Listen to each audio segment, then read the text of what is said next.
마다 조직신학 공부를 하고 있는데 이제부터 우리 이제 기독론에 대해서 공부를 할 겁니다. 그 기독론에서 이제 첫 번째 해당되는 예수님의 이름에 대해서 제가 오늘 얘기를 할 건데, 제가 동산교회 이제 내년 6월이면 10년이 됩니다. 근데 10년 동안에 매주 수요일마다 이 평신도 조직신학을 했어요. 수요일마다. 평신도 조직신학을 했는데, 조직신학을 했는데, 3년 걸려요. 끝내는데. 그래서 지금 사실 세 번째 하는 거예요. 세 번째. 꾸준히 나오신 분은 늘 들을 때마다 새로운데, 무슨 세 번씩이냐. 세 번째 그랬어요. 조직신학이라는 얘기를 이제 설명을 잠시 하고, 우리가 이제 이 내용을 좀 하겠습니다.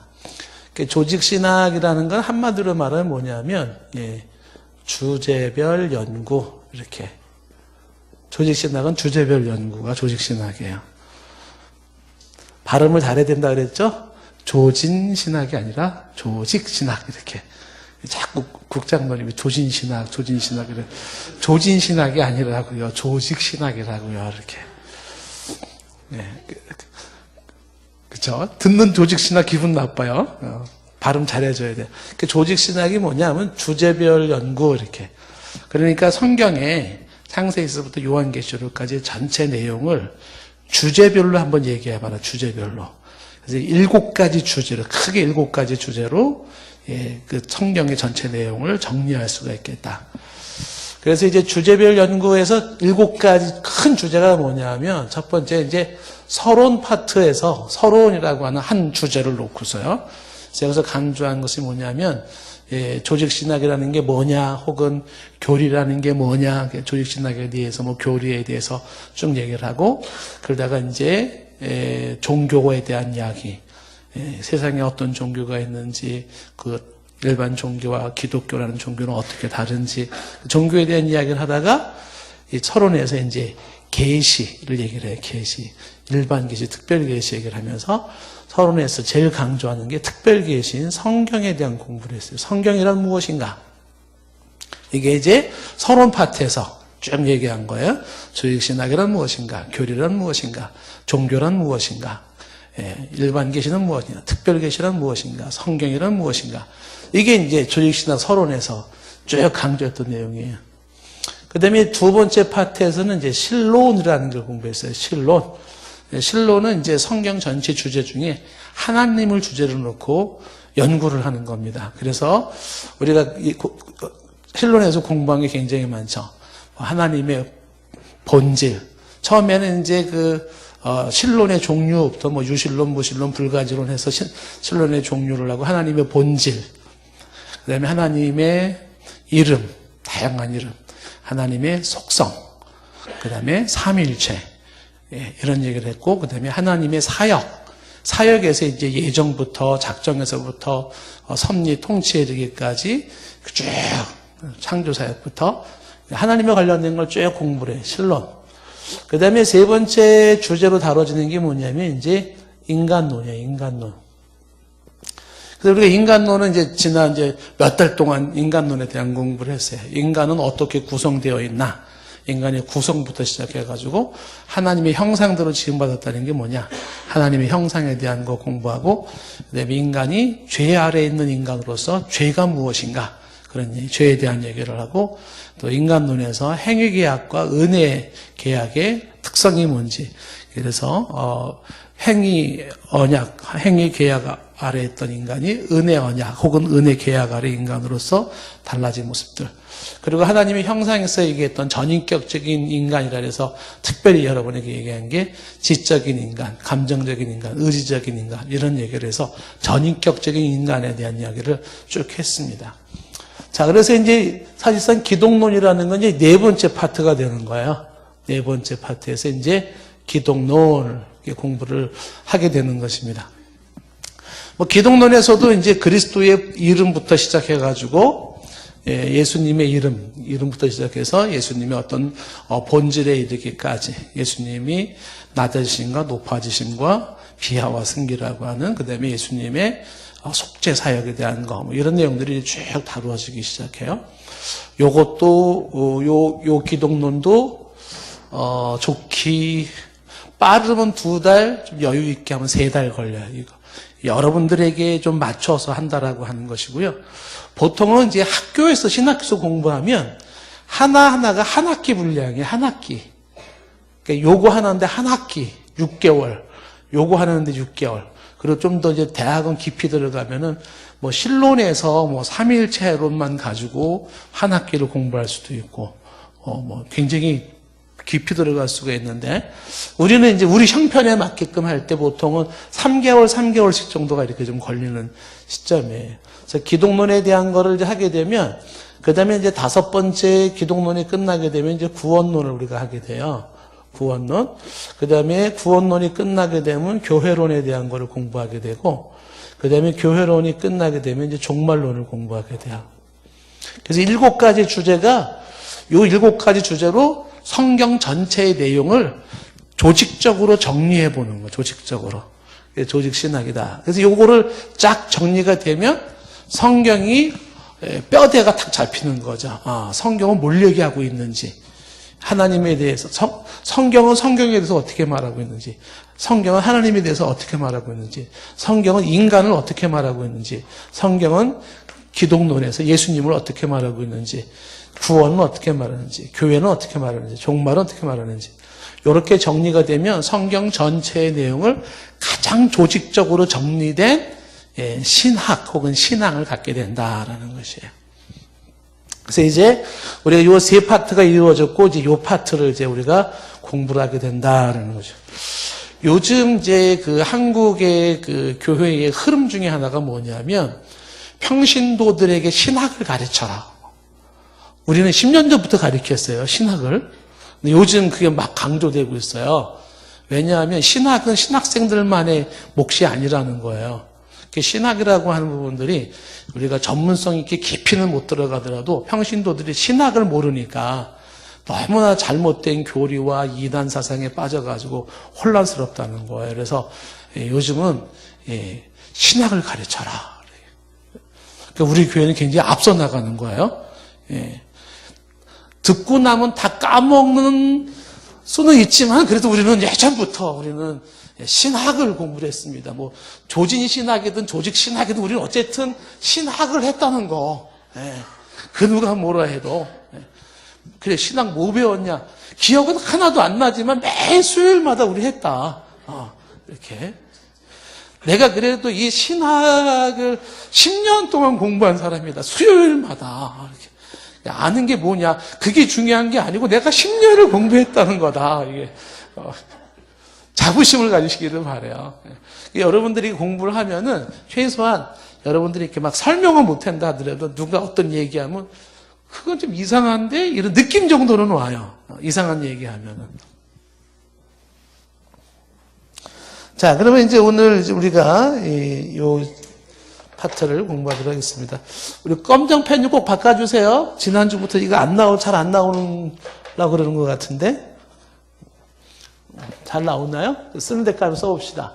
자, 그러면 여기 이제 기독론, 이 큰 주제 기독론에 대해서 예수님에 대한 이야기를 한번 좀 하겠는데, 먼저 이제 우리가, 기독론이라고 할 때, 요 기독이라고 하는 거, 기독론이라는 건 론은 공부한다, 이론이란 뜻이에요. 요 기독이라는 말부터 잠시 좀 설명을 하게 되면, 요 기독은 한자로 쓸 때 이렇게 쓰죠. 예전에 제가 한자를 잘 못 써가지고,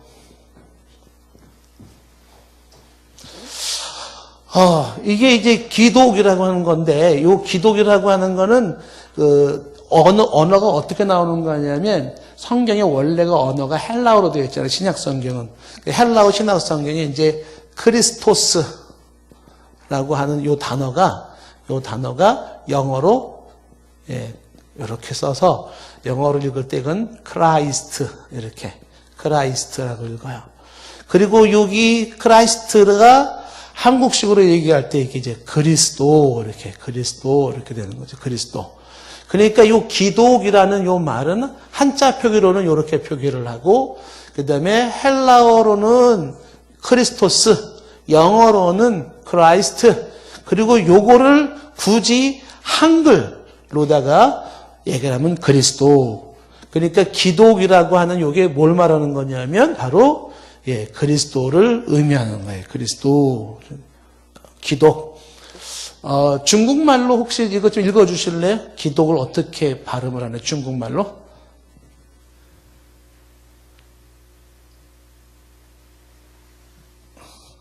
제가 읽어드릴게요. 제가 이거 사전 보고서 연습을 막 했는데 발음이 잘 될지도 몰라요. 지두. 그래서 기독교는 지두지아우. 없었던 걸로 하겠습니다. 네. 없었던 걸로. 네. 그래서 이제 한자적 표기죠. 기독이라고 하는 요거는. 그래서 기독은 결국은 그리스도를 기독이라 말한다라는 거예요.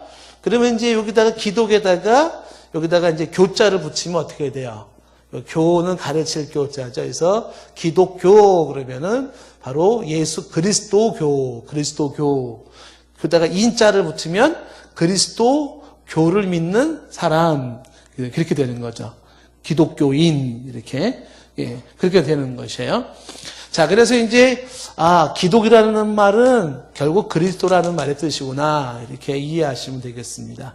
기독은 그리스도라는 뜻이다 이렇게 이해를 하시면서 예수님의 이름을 이제 하나하나 좀 볼 것 같으면 첫 번째 이름으로 생각해 볼 수 있는 게 뭐냐면 예수라는 이름이 있어요. 예수. 그 다음에 이제 두 번째 나중에 볼 이름이지만 이제 그리스도라는 이름이 있단 말이죠. 그러니까 예수님의 이름이 성경에는 5가지 정도로 나온다 그래요. 그래서 오늘은 이제 2가지만 예수님에 관련 이름이 예수와 그리스도에 대한 얘기고, 그 다음에 다섯 번째는 이제 다음 시간에 우리가 볼 건데, 그래서 이제 예수라는 이름이 있고 이제 그리스도라는 이름이 있는데, 보통 이제 평신도들이 이해할 때 예수 그리스도 그러면 하은아, 깜짝 놀랐지. 예수 그리스도, 예수와 그리스도는 어떤 상관성이 있어? 예수와 그리스도는 어떤 상관이 있을까? 상관이 예수는 뭐고 그리스도는 뭐지? 그러니까 어떻게 같은 거야?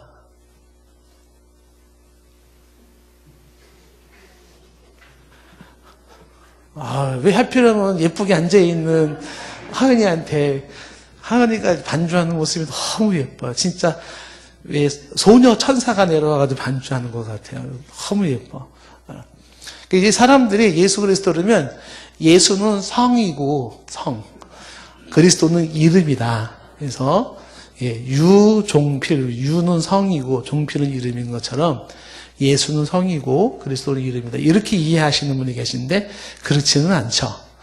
그러니까 예수 그리스도라고 할 때 요 예수라는 것은 요거는 이제 보통 사적인 이름이고요. 그 다음에 그리스도라는 건 이제 공적인 이름 이렇게 얘기를 해요. 그러니까 예수라는 말은 이제 사적인 이름인데 예수님이 살던 나라 이스라엘, 우리 이스라엘 갔다 왔잖아요. 그럼 이스라엘이라는 나라에서 제일 동네에 흔한 이름이 예수예요. 예수. 사람들의 이름 중에. 한국에서는 가장 흔한 이름이 뭐죠? 남자들은 이름이 뭐야? 가장 흔한 이름들, 한국에서는. 옛날에 교과서 보면 철수야, 놀자, 영희야, 놀자. 그러니까 철수, 영희가 아마 제일 흔하지 않을까. 그런 것처럼 그 이스라엘에서는 아주 흔한 동네 이름 중에 하나가 이제 예수라는 이름을 가지고 있어요. 예수. 그래서 예수는 이제 개인적인 이름인데 이스라엘 사람들에게는 성이 없어요. 그래서 그냥 지역 이름을 따서 어느 지역에 누구, 나사렛 예수, 혹은 어디에 누구, 지역 이름을 따죠. 그랬을 때 이 예수라는 이름이 왜 그 이스라엘 전역에 보편화된 이름이 되었는지는 알 수는 없어요. 그렇지만 아주 보편적인 이름이 있는데, 그럼에도 불구하고 예수라는 이름이 구약 성경에서부터 이제 그 뿌리가 쭉 이어져 내려오는 것이죠. 그래서 어떤 식으로 이제 예수님에 대해서 내려져 오는가, 그리고 예수라는 그 말의 뜻은 어떤 뜻이 있는가를 얘기를 한다면, 자, 오늘 이제 마태복음 1장 21절 말씀에 보시면은요, 아들을 낳으리니 이름을 예수라 하라. 이렇게 가르쳐 줬습니다. 그러면서 그가 자기 백성을 그들의 죄에서 구원할 자이십니다. 그래서 이제 예수님이 태어나기 전부터 그 예수님이 태어날 때 마리아하고 요셉에게 일러준 거죠. 천사가 예수라 하라.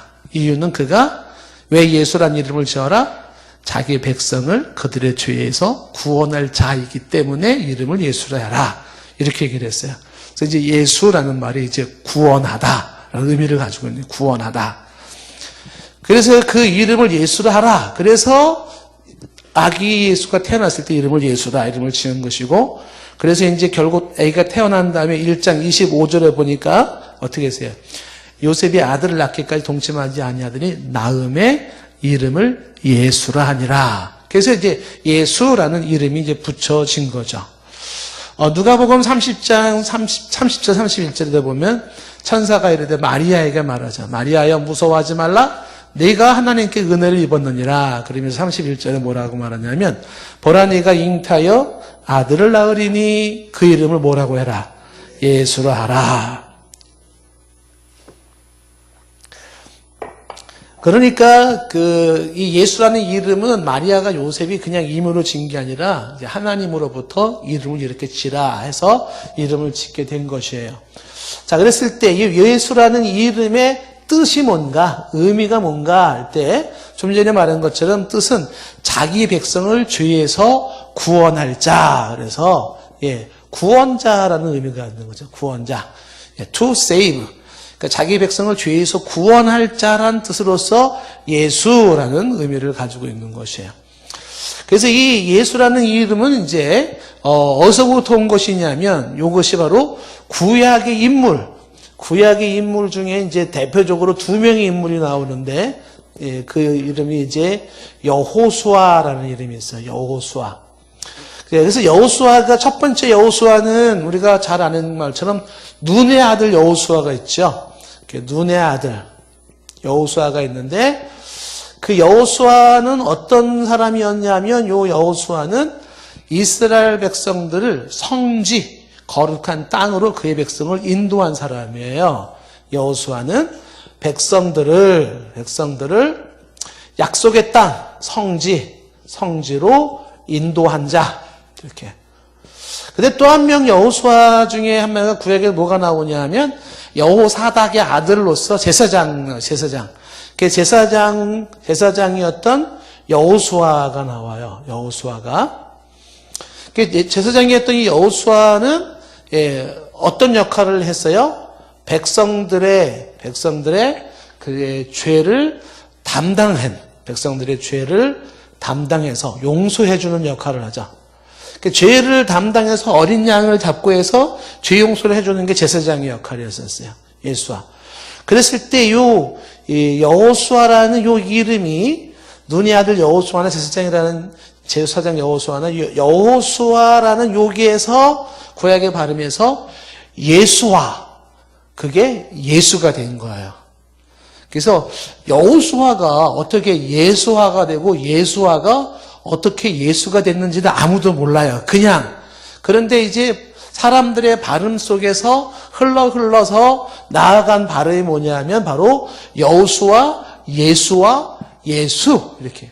그래서 결국은 이 예수라는 말은 거슬러 올라가면 구약 성경에 어디까지 올라가냐면 여호수아의 이름까지 올라가고 심지어 호세아도 같은 어근을 가지고 있어요. 그랬을 때에 구약에서의 여호수아 한 명은 백성들을 성지로 인도했고 구약에서 또 다른 여호수아 한 명은 백성들의 죄를 담당했었어요. 그래서 이 예수가 가지고 있는 이들이 다 예표적인 인물이에요. 예표. 구약은 그림자예요. 항상 얘기하지만 그림자는 뭘 의미하는 거냐면 실체가 있다는 거예요. 실체. 그 실체를 비춰주는 그림자. 그래서 그림자가 생기면 이 그림자를 보면은 실체가 저거네. 예를 들면은 사람의 그림자가 생기면 그림자 보고 어떻게 해요? 이건 사람이 있다는 증거야. 이런 뜻이잖아요. 예를 들어서 기린의 그림자를 딱 보면 어떻게 될까요? 기린이 있다는 거야. 이런 거죠. 그러니까 구약은 그림자예요. 그림자.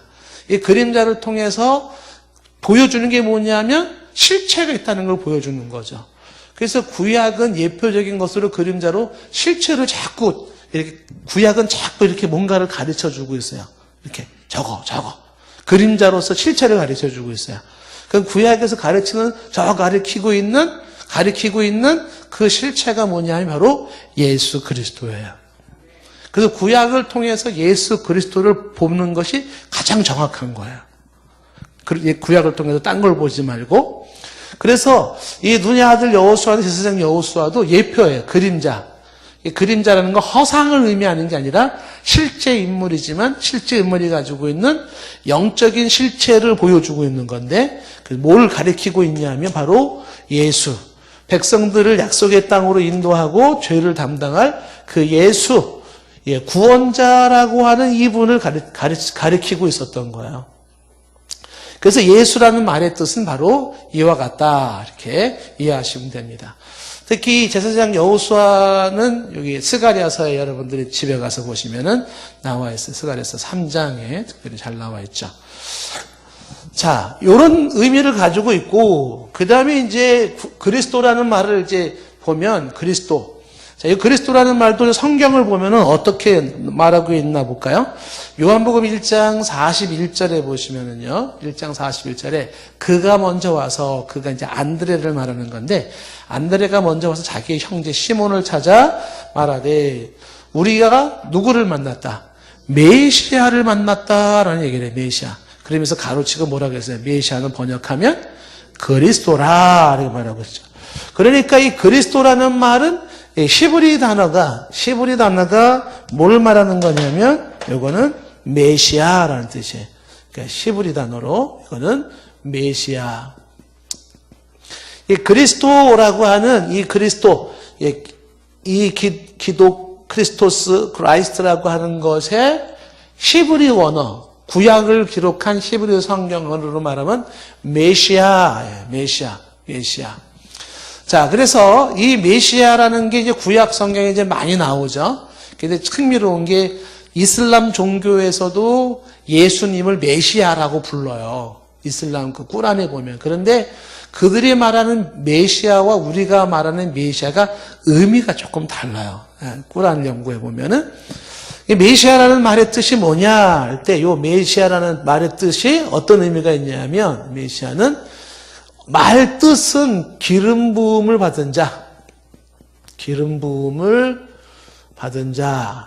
그러니까 그리스도라는 게 히브리적 개념을 가지면 뭐냐면 기름 부음을 받은 자라, 이런 뜻을 가지고 있는 거예요. 기름 부음을 받은 자, 이렇게. 자, 그래서 예를 들면 성경에 이제 이사야서 61장 1절 말씀 보시면, 이사야 61장 1절에 보시면, 주 여호와의 영이 내게 내리셨으니 이는 여호와께서 내게 어떻게 해요? 기름을 부으사. 여기 기름을 부으사를 히브리 원어 성경으로 보면 이게 바로 메시아의 어구는 마샤흐. 마샤흐. 여호와께서 내게 마샤흐 하사, 이렇게 되어 있는 건데, 그 마샤흐가 바로 메시아의 뜻을 가지고 있는 거죠. 그래서 이 메시아, 기름을 부어서 가난한 자에게 아름다운 소식을 전하게 하려 하십니다. 나를 보내서 마음에 상한 자를 고치며 포로된 자에게 자유를, 갇힌 자에게 노임을 선포했다. 그래서 이제 사도행전 10장 38절에 보시면은, 사도행전 10장 38절에 보면 하나님이 나사렛 예수에게 성령과 능력을 기름 붓듯 하셨으며, 기름 붓듯 하셨다. 기름을 부었다. 여기 이제 크리오라고 하는 게 구약에 바로 기름을 붓다. 메시아의 신약 성경에 크리오라고 이제 되어 있는 것이에요. 그래서 성경에는 기름을 붓는다라는 말을 메시아, 정확하게 말하면 이제 이게 마샤흐 이렇게 발음을 해요. 혹은 마사 이렇게도 발음하고 마샤흐 발음하는데 이게 메시아의 어근이에요. 그러니까 기름 부음을 받는 자라는 뜻이 메시아인데, 그러면 도대체 구약 성경에는 누구에게 기름을 붓는가라고 할 때, 이 기름을 붓는 것의 의미가 뭘 말하는 거냐면, 기름을 붓는다는 의미는 보통 세 가지 의미가 있어요. 첫 번째는 기름을 붓는다는 것은 직임, 어떠한 직책을 임명한다라고 하는 거죠. 직임. 그러니까 직위, 임명. 기름을 붓는다는 말이 뭐냐면 직책을 임명한다는 의미를 가지고 있어요. 그러면 구약 성경에 대체 어떤 직책에다가 기름을 부어서 임명을 했을까? 세 직책이잖아요. 그게 뭐예요? 왕과 제사장과 선지자라고 하는 요 세 직책은 어떻게 임명하냐면 기름을 부어서, 머리에 기름을 부어서 어떻게 해요? 예, 바로 직분을 임명하는 거예요.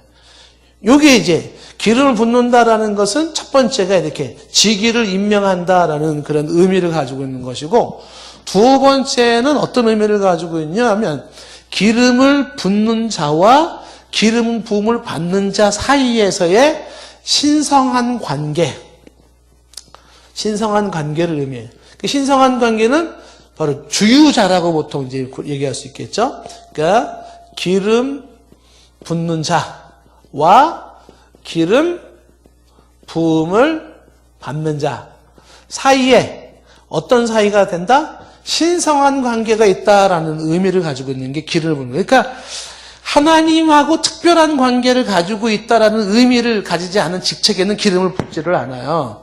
근데 이 직책은 하나님과 특별한 신적인 신성한 관계가 있어라는 그런 직분에게는 기름을 부어서 소위 성별, 거룩하게 구별시키는 거예요. 그래서 기름 부었다 그러면 하나님이 특별한 직책으로 하나님과 특별한 신적인 관계성을 가진 사람이네? 이렇게 여겨지는 거야. 누군가 기름을 부음을 받았다 그러면 그럼 그 사람은 일반 이런 직책이 아니라 하나님과의 신성한 관계를 가지고 있는 자네? 이런 뜻을 가지고 있어요. 이게 바로 기름을 붓는다라고 하는 의미를 가지고 있는 거죠. 그 다음에 기름을 붓는다라는 것이 또 하나의 의미는 뭐냐면 바로 그 자체가 신의 내림, 신내림이죠. 신내림. 신의 내림. 다시 말하면 신이 그 기름 붓는 자에게 어떻게 해요? 임재하신다라고 말하는 거예요. 그래서 구약에서 기름을 붓는다라는 것이 신약적 개념에서 신의 내린다라는 거를 신약적 개념을 뭐라고 말하냐면 그게 성령 강림이라고 보통 얘기를 하는 거예요. 그래서 우리가 성령 강림을 기름 부으사, 성령께서 내게 기름을 부으사 이렇게 막 표현을 하잖아요. 성령이 기름 부으셔서 오늘 우리에게 그 성령이 기름 부으신다라는 게 뭐냐면 결국은 신이 내려오신다. 조금 이제 샤머니즘적으로 이해하면 조금 오해가 될 수 있겠죠. 신내림. 그러면 왠지 신내림 굿이 생각나잖아요. 신내림 굿. 그런 개념으로 이해하기가 좋은데 그 기름 붓는다라는 개념이 바로 이렇게 신이 내리는 성령이 임하신다. 그러니까 그 기름 붓는 자라는 건 단순한 기름의 의미가 아니라 그 기름이 부어짐으로써 신이 그에게 임하셔서 신에 감동된 사람이 되어버리는 거예요. 그게 기름을 붓는다라는 거예요. 그래서 기름을 부어서 특별한 직책을 임명을 하고 하나님과 특별한 관계성이 있다는 걸 말해주고 신이 하나님이 그에게 임재하셨다라는 걸 의미하는 게 뭐냐면 기름을 붓는다 이렇게 이야기를 하고 있는 것이죠. 사무엘상 16장 12절 말씀해 보시면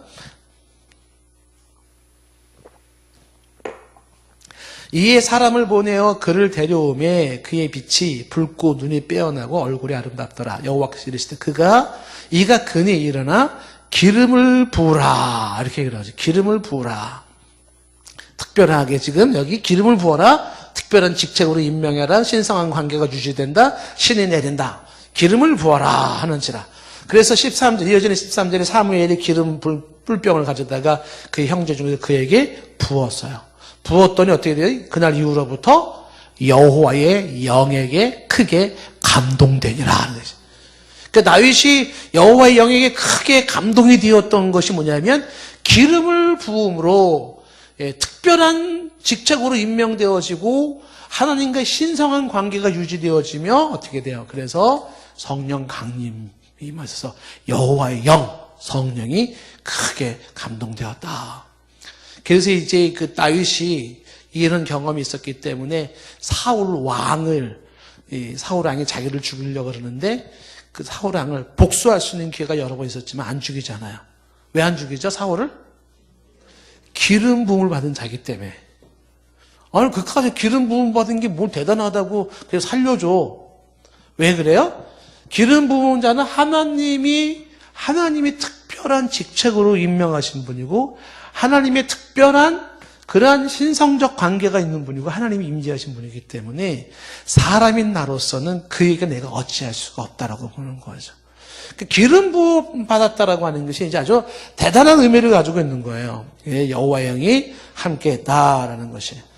자, 그러면 지금 요 직책에서 왕과 제사장과 선지자라고 얘기를 했다고요. 그러면 이제 거기 세 직분을 좀 보도록 하겠는데, 먼저 첫 번째 직책에서 왕에게 기름을 붓는 경우를 한번 보겠습니다. 왕. 그러니까 왕은 특별한 사람이기 때문에 하나님께서 이제 기름 부어서 왕으로 임명을 하는 거죠. 열왕기상 19장 15절에 보면 이제 엘리야에게 하나님이 말씀하세요. 뭐라고 말씀하시냐면 여호와께서 그에게 이르시되 너는, 지금 엘리야에게 하는 말이에요. 너는 내 길을 돌이켜 광야를 통하여 다메섹 가서 이르거든 하사엘에게 뭐라 그랬어요? 하사엘에게 기름을 부어 아람의 왕이 되게 하고. 그러니까 왕이 되려고 그러면 뭐를 해야 된다? 기름을 부어. 기름을 붓다라는 여기 이 단어도 히브리 단어로 보면은 마샤으 이렇게 있어요. 메시아의 의미를 가지고 있는 마샤으, 기름을 부어 이렇게 왕이 되게 하라. 왕이 될 때는 기름을 부어서 이 의미의 1, 2, 3이 가지고 있는 기름 부음으로 왕을 세워라. 이렇게 되는 거죠. 사무엘상 10장에 보시면 사무엘상 10장 1절 말씀에 보면 사무엘서 10장 1절에도 이에 사무엘이 뭘 가지고 가요? 기름병을 가져다가 어떻게 해요? 사울의 머리에다 붓고 입맞춤에 이르되 여호와께서 내게 뭘 부으셨으니 기름을 부으사. 이게 뭐냐면 사울을 왕으로 삼을 때 모습인 거예요. 그래서 구약에 보니까는 누구한테 기름을 부었다? 왕에게 기름을 부었다. 왕. 통치자, 다스리는 자. 이 통치자, 다스리는 자, 백성을 대표하는 이 통치자에게 하나님께서는 기름을 부어서 그 직책을 성별, 거룩하게 구별시킨 특별한 직책으로 두셨다라고 하는 것이에요. 자, 그 다음에 직책 중에 이제 뭐가 나왔냐면 두 번째가 이제 제사장에게도 임명할 때 제사장은 어떻게 했냐면 기름을 부어서 임명하게 되어 있어요. 제사장. 출애굽기 29장 4절 말씀에 보시면 출애굽기 29장 4절 말씀에 너는 아론과 그의 아들들을 회막문으로 데려다가 물로 씻기고 의복을 가져다가 아론에게 속옷과 에봇 받침 겉옷과 에봇을 입히고 흉패를 달고 에봇을 정교하게 짠 띠를 들고 이제 제사장 옷을 입힌 거잖아요. 6절에 그 다음에 그의 머리에 관을 씌우고 그 위에 거룩한 패를 더하고 제사장들이 머리에 이제 쓰는 모자 같은 데 이제 판을 쓰는 거예요. 그 다음에 이어지는 7절 말씀에 어떻게 했냐면 관유를 가져다가 그의 머리에 부어 바르고 이렇게 돼 있어요. 부어 바르고. 여기 부어 바르고라는 말도 히브리 단어를 보면은 마샤흐라는 단어를 쓰고 있는 거야. 마샤흐. 그러니까 제사장을 임명할 때 제사장의 성별된 옷을 입히고 그다음에 흉패도 붙이고 그다음에 이제 모자도 쓰고 그다음에 마샤흐 메시아 기름 붓는다라는 그 뜻으로 부어서 제사장을 성별시키는 거예요. 제사장을 성별시키고 그다음에 또 하나의 직책 중에 하나가 어떤 직책이 있었어요? 선지자라는 직책을 둔 거죠. 선지자. 선지자를 임명할 때도 어떻게 하냐면 기름을 부어서 임명하게 되어 있어요. 열왕기상 19장 16절 말씀 보시면 열왕기상 19장 16절 너는 또 님시의 아들 예후에게 기름을 부어 이스라엘의 왕이 되게 하고 그래서 왕 될 때 어떻게 기름 붓는다는 얘기 나왔잖아요. 예후에게도 기름을 부어. 여기서도 기름을 부어라는 게 이게 마샤흐 이렇게 되어 있고 그 다음에 이스라엘 왕이 되게 하고 또 아벨무헐라 사밧의 아들 엘리사에게 기름을 부어 마샤흐 해서 너를 대신하여 선지자가 되게 하라. 그러니까 왕에게 기름을 부어라. 선지자에게 기름을 부어라. 이렇게 되는 거예요. 그래서 선지자에게도 어떻게 해요? 기름을 부어서 이렇게 지금 임명을 했다라는 것이죠. 자, 그러면 이제 여기 메시아라는 말의 뜻이 직임과 신성한 관계와 신의 내림에서 직임은 세 직분을 얘기를 하는데 그 세 직분이 왕과 제사장, 선지자란 말이에요. 그러면 왕은 알겠는데 제사장과 선지자는 어떤 차이가 있는 건가요? 이렇게 얘기를 할 때 쉽게 말하면 이렇게 말할 수가 있는 거죠. 하나님과 그 다음에 사람 사이에 사람이 있어요. 사람 사이에 제사장은 사람을 하나님께 대변해요. 그러니까 사람의 죄를 아뢰고 하나님 앞에 사람을 대신해서 제사를 드리고 해서 하나님과의 관계를 회복시켜 주는 거예요. 선지자는 그림을 그린다 그러면 굳이 좀 구분하기 위해서 말한다면 하나님이 있고 인간이 있으면 하나님의 말씀을 받아서 인간에게 전달해 주는 사람이라. 그러니까 제사장과 선지자는 하나님의 일을 하는 특별한 사람인데 제사장은 사람을 대신한 역할이라 그러면 선지자는 하나님을 대신한 역할로 하나님과 사람 사이에 중간 역할을 해주는 사람이 제사장이고 선지자이고 해요. 그리고 일반적으로 사람을 다스리는 통치자로서 하나님의 통치권을 대신하는 게 왕이에요. 아시다시피 이제 왕 제도가 왜 생겨났냐 하면 원래는 왕이 필요가 없었어요. 하나님이 왕이시기 때문에 하나님이 직접 통치하면 됐는데 사사기 이후에 사람들이 어떻게 했어요? 입이 이만큼 나와가지고서 요구한 거. 우리도 왕의 제도를 주십시오. 왕을 달라고 막 얘기를 했단 말이에요. 그래서 그 요구사항에 왕이 있으면 애들이 안 좋을 텐데 그랬어요. 그렇지만 너무 요구하니까 하나님이 허용하셔서 왕이라는 제도를 주었어요. 그럼 그 왕의 역할이 뭐냐면 하나님의 통치를 대신하는 게 왕이에요. 하나님의 통치, 다스리는데 하나님이 직접 다스리는 것을 대신하여 간접 다스림, 그게 왕을 통하여 하나님이 간접적으로 다스리는 거예요. 그러니까 백성들과 하나님 사이에 그 중간 역할을 하는 사람들이 바로 세 직분인 거예요. 바로 왕으로서의 통치자, 하나님을 대신한 통치자가 있고 제사장으로서 인간을 대표하여 죄를 간구하고 하나님께 용서를 구하고 축복을 간구하고 해서 제사장의 역할이 있고 그 다음에 하나님이 말씀하시는 게 뭔지 뜻하는 게 뭔지를 전달해주는 누구? 선지자.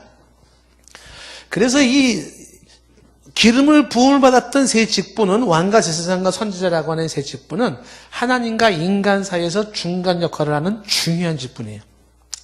근데 요 세 직분이 바로 세 가지를 한 사람이 한꺼번에 해버려요. 그게 바로 그리스도예요. 그리스도.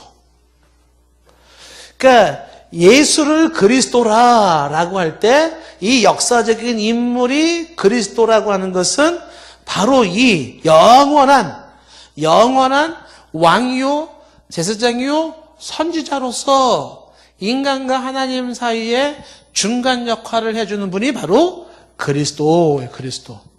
그러니까 우리는 그리스도를 통하여서 하나님의 통치를 받고 그리스도를 통하여 우리의 죄가 용서되어지고 우리의 모든 상황이 하나님께 상달되어지고 하나님이 뜻하시고 원하시는 것들이 우리에게 선포되어지는 그러니까 왕으로서의 기능과 하나님과 우리 사이의 왕으로서의 기능과 선지자로서의 기능과 제사장의 기능을 바로 그리스도 기름을 부음 받은 자가 해요. 그걸 한마디로 메시아라고 말하는 거예요. 그래서 이 메시아라고 하는 이것은 세 가지 삼중직이라고 하는 세 직분이 바로 왕과 제사장과 선지자라고 하는 삼중직을 가진 것을 메시아라고 하는 것이죠. 그래서 지금 중요한 게 뭐냐면 우리가 예수를 뭐라고 부른다? 바로 예수를 그리스도라 부르는 거야. 가은아 많이 졸립지. 얼마나 공부하냐고 수고가 많어. 괜찮아. 그냥 사람들 이렇게 안 볼 때 그냥 가만 놔두면 얼마나 좋아. 그렇지. 야, 예수와 그리스도가 무슨 상관이 있다 그랬어? 참 엄마 있는데 왜 자꾸 이런 얘기를 하지? 잘 들어봐요. 어떤 거냐 하면 전에 저희가 이제 한번 소개를 했잖아요. 철학자 중에 이제 하나, 키에르케고르라는 사람이 있어. 실존주의 철학자라 그러는데, 이제 그 실존주의가 뭔지 집에 가서 사전 한번 찾아봐봐. 이 사람이 그 이야기 속에 어떤 얘기가 나오냐면, 할아버지가 손자랑 같이 살았던 거야. 근데 얘 보고 제가 얘기를 할 테니까. 괜찮아, 편안하게. 근데 이제 그 할아버지가 돌아가실 때 손주에게 좋은 거 주고 싶었던 거야. 하나밖에 없는 손주에게 뭘 주면 좋을까 고민을 했어. 그러다가 할아버지가 진짜 중요한 거 하나 줘야 되겠다. 할아버지가 이 손주에게 뭘 주고 싶었을까? 잘 감이 안 오지. 뭐 재산을 줄 수도 있고, 아니면 뭐 손주에게 뭐 예쁜 색시를 하나 줄 수도 있고, 뭐 아니면은 이 손주에게 손주가 원하는 거를 뭐 이렇게 해줄 수도 있지 않겠어? 근데 할아버지가 손주를 불러서 말을 한 거야. 이 키에르 케고르라는 사람이 한 얘기야. 뭐라고 얘기를 했냐면, 손주야, 예, 할아버지. 내가 말이지 오래 살 것 같지가 않아. 내가 너한테 중요한 거 한 가지 좀 주고 내가 떠나야 될 것 같다 그랬어. 그러니까 손주가 그게 뭔데요? 그런 거야. 이리 좀 와봐. 그래가지고 손주를 데리고 어디를 가서요? 손주의 아버지 무덤에 간 거야. 그 손주의 아버지 무덤은 할아버지야라는 한 어떻게 되는 것일까? 그 할아버지의 아들이고 손주에는 아버지가 되는 거지. 그래서 그 무덤에 가니까 손주가 중요한 걸 주시겠다더니 왜 여기 날 데려온 거예요? 그때 그 할아버지가 손주에게 이런 말을 하는 거지. 네 아버지는 말이야. 네 아버지는 말이야. 예수를 믿는 사람이었어. 예수를 알고 예수를 믿는 사람이야. 제일 중요한 것 좀 하나 주고 이 할아버지한테 떠나려고 그래요. 그 무덤가에서 네 아버지는 예수를 믿는 사람이었어. 얘기를 한 거야. 그러면서 이어서 한 얘기가 뭘 얘기를 했냐면, 그런데 네 아버지는 예수를 믿었는데 예수가 그리스도라는 것을 믿지 못했어. 이 얘기를 남겨준 거예요. 예수를 믿긴 믿는데 그 예수가 그리스도라고 하는 것을 믿지 못하고 죽었어. 손주야, 너는 말이지, 이 할아버지가 죽기 전에 이거 하나 다 주고 죽고 싶어. 뭐예요? 예수가 그리스도라는 사실. 이거 주고 죽고 싶다. 이렇게 얘기를 한 거예요. 키에르 케고르가 강조하는 게 뭐냐면, 예수에 대해서 그 예수가 그리스도라고 하는 사실을 모르는 것은 진정한 크리스찬이 아닌 거예요. 근데 이 얘기가 굉장히 의미심장한 거예요. 왜 그러냐 하면, 이 키에르 케고르도 그렇고 파스칼도 그렇고 이 수많은 사람들은요, 뭘 깨달았냐 하면, 그 사람들은 역사적인 인물, 저 이스라엘 땅에 살고 있는 역사적인 인물인 그 예수라는 사람이 바로 그리스도 메시아라고 하는 사실에 눈이 뿅 열렸을 때 이 사람들은 여기에 자기 모든 걸 다 포기를 해버려요. 다 내려놔버려요. 아직도 저 십자가에 못 박혀 죽은 2000년 전에 이스라엘 땅에서 십자가에 못 박혀 돌아가신 그 예수라는 사람이, 그분이 그리스도 메시아라는 것을 아직도 모르는 사람들이 교회 내에도 너무 많고 세상에 너무 많은 거예요. 그분이 바로 그 그리스도가 나와 하나님 사이에 영원한 왕이 되시고, 나와 하나님 사이를 연결해 줄 수 있는 유일한 제사장이 되시고, 하나님을 제대로 알고 하나님으로부터 내가 관계를 가질 수 있게끔 하나님의 뜻을 전달해주는 선지자가 되시는, 하나님과 사람 사이에 중요한 중보자 한 분, 그게 바로 메시아라고 하는 그리스도예요. 그리스도. 이거를 모르고는 하나님과 나와의 관계가 형성이 안 돼요.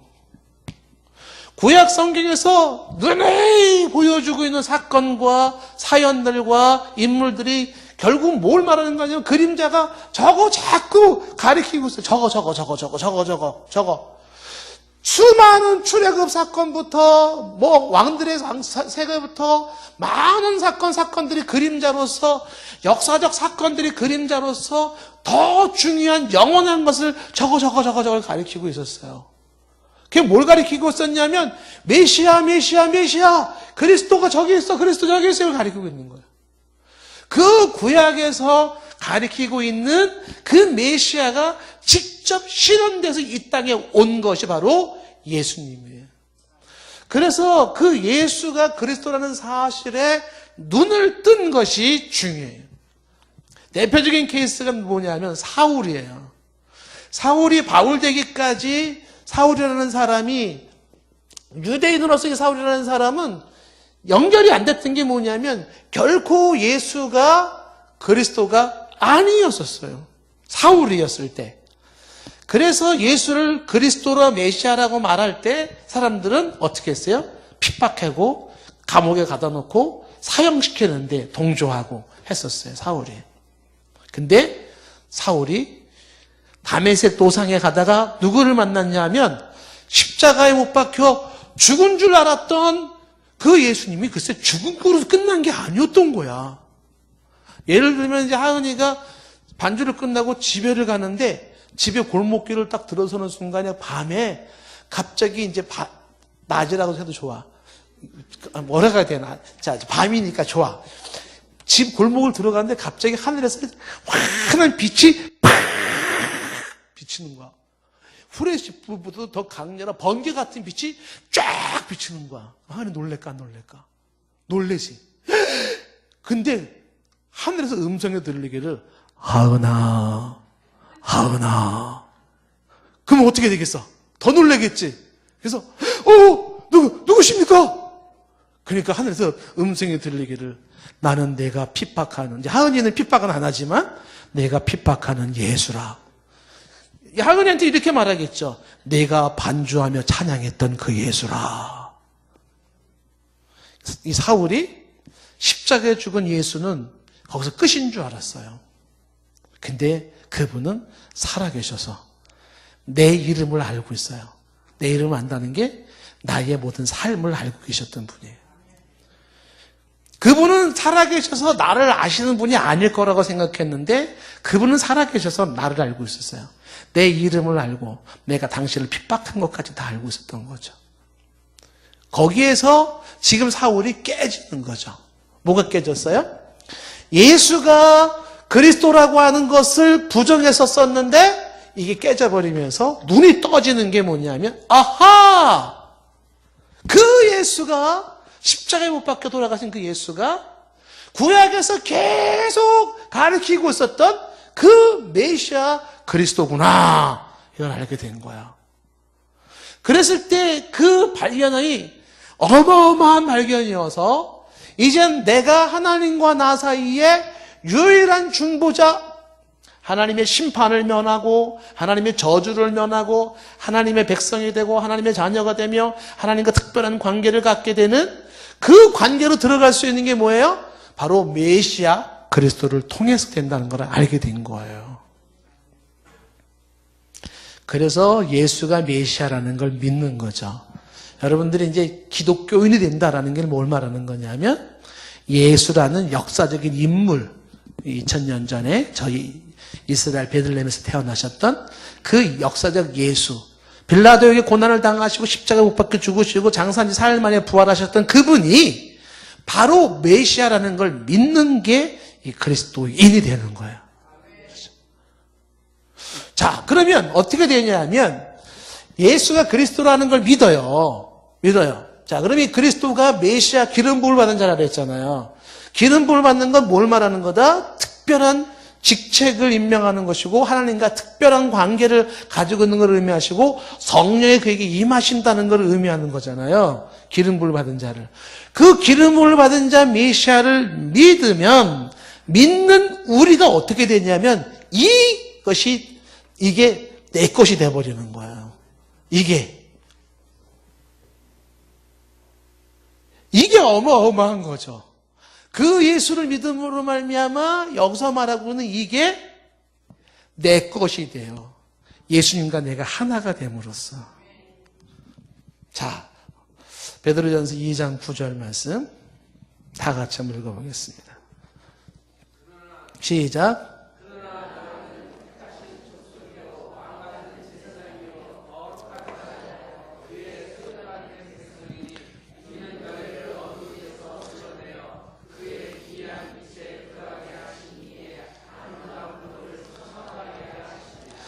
예수님의 삼중직이 그리스도인에게 삼중직의 혜택을 누리게 되는 거예요. 그래서 너희는 택하신 족속이 되고 왕 같은 제사장이 되어지고 거룩한 나라가 되고 그의 소유된 백성이 되는 거죠. 어떻게 해서 이게 가능해졌냐 하면 바로 이 삼중직을 가신 예수님을 믿음으로 말미암아 하나님과 나 사이의 관계가 이렇게 달라지는 것입니다. 자, 그래서 우리가 예수님을 믿는 거예요. 중요한 것은 뭐냐면 예수님을 믿는다라는 것은 뭘 믿는 거라고 하나? 예수가 그리스도라는 걸 믿는 거야. 예수가 성이고 그리스도가 이름이 아니고 예수라는 그 인물이 저 2000년 전에 했던 그 예수가 그리스도, 메시아, 구원자라는 것을 믿는 거야. 그랬을 때 왕으로서, 제사장으로서, 선지자로서 특별한 권세를 갖게 되고 하나님과 나 사이에 예수님과 예수님으로 인해서 하나님과 나 사이에 이 특별한 관계 형성이 되는 거야. 학교에서 선생님이 예수님 얘기를 하잖아. 세계사 시간에 예수님 얘기를 하잖아. 잘 들어봐봐. 그 선생님은 예수가 그리스도라는 걸 믿고 있는 분인지 한번 잘 봐봐봐. 아마 예수가 그리스도라는 걸 믿지도 못하면서 예수 그리스도 그렇게 말할지도 몰라. 중요한 것은 예수가 바로 그리스도라는 사실. 이거를 믿는 게 중요한 것이죠. 자, 여러분은 어떤 걸 믿어요? 예수님이 그리스도라는 사실을 믿음으로 여러분 하나님 앞에서 이 혜택을 누리게 되는 것이에요. 자, 오늘은 예수님의 이름 중에 예수라는 이름의 뜻과 그리스도라는 이름의 뜻을 가지고 예수가 그리스도라는 것을 이제 우리가 보았고, 다음 시간에 이제 예수님의 이름 5가지 이름 중에서 이제 3번째 이름은, 4번째 이름, 5번째 이름을 좀 보도록 하겠습니다. 기도하겠습니다.